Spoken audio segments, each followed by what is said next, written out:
Another thing I wanted to say from what you said is both with Jack and the Beanstalk and with this story, when he goes to the dragon's house, yeah, making himself small, that's right, because they both have to hide and they can only get what they need when the giant or when the dragon is asleep, like when it's in a more dormant state. Mhm. And this sort of like the opposite of what in last week Dionysus last week's podcast, Dionysus mother Semele, I think. Mhm.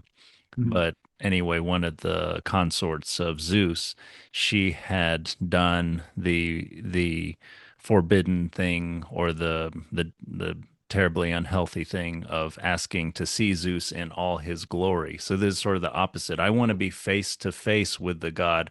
I want the glory to shine on me Mhm. in my fullness. I'm not aware and I'm not I don't have proper fear of the Lord to make myself small and humble before the Lord. Mhm.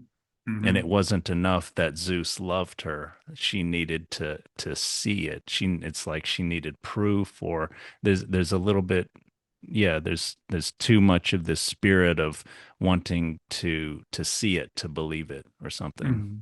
Yeah, yeah. I mean, very much like I love the comparison you're drawing because like the way I understand that Bushman story or whatever, wherever it is that I got that from, is like you have to go and make yourself small in order to relate properly to God. It's not so Yeah. much that like God is just another human that's gonna be pissed at you and punish you Yeah. if you're Yeah. not humble. It's like, no, that's not the nature of the relationship.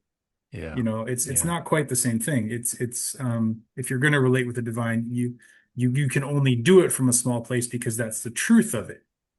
You know, in the same way that like I don't know, like if you step off a building and you fall 5 floors and you break your leg or you die, like you're not being punished for walking off a roof. Yeah. Right. You know, Yeah. it's not a moral decision. It's gravity has an effect.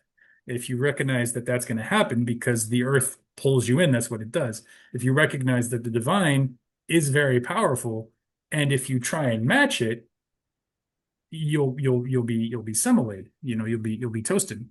Or in the very least, you'll have your bones ground to make bread to bring Yeah. back, to bring back Jack into it.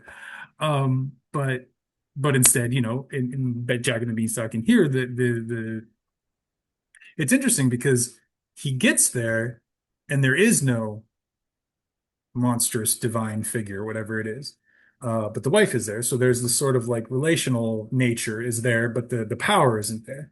So Hmm. then the supplicant, the small one, goes and hides or sleeps or whatever, Mm. and but the need, his need is still communicated to the powerful deity Yeah. by the relational elements of the deity.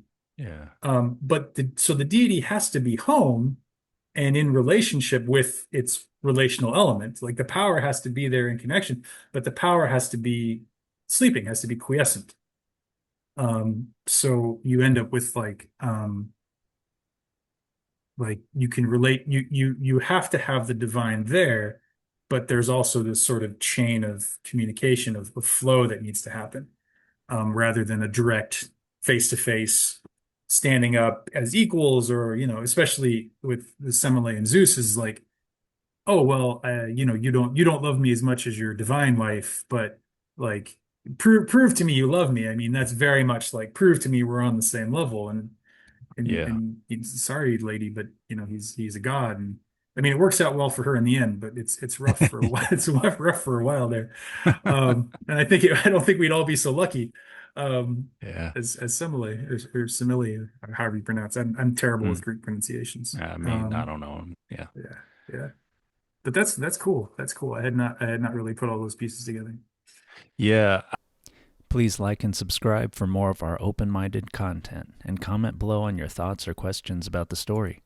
Let us know if you'd like us to cover another stimulating story, and thank you for participating.